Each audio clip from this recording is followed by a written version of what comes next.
அண்ணனால் கொலை செய்யப்பட்டு தங்கை தெய்வமான கதை தெரியுமா? 7 அண்ணன்களுக்கு ஒரே தங்கையாக பிறந்து சீரோடும் சிறப்போடும் வளர்க்கப்பட்டவள்தான் மாடத்தி.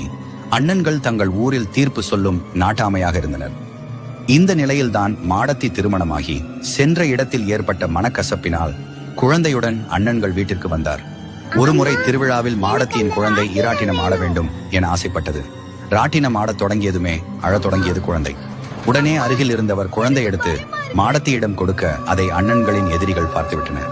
ஒரு நாள் பஞ்சாயத்தில் மாடத்தியின் அண்ணன்கள் தீர்ப்பு சொல்ல, தீர்ப்புக்கு எதிரானவர்கள் கோபம் கொண்டு, ஊருக்கே நியாயம் சொல்ற உன் கூட பிறந்தவள் யார் கூடவோ ஜோடி போட்டு ராட்டினம் ஆடுறா, அவளுக்கு என்ன தீர்ப்பு சொல்ல போற என்று அவமானப்படுத்த மாடத்தியால் ஏற்பட்ட அவமானத்தை மாடத்தியை கொன்றே சரி செய்ய வேண்டும் என நினைத்தனர் அண்ணன்மார்கள்.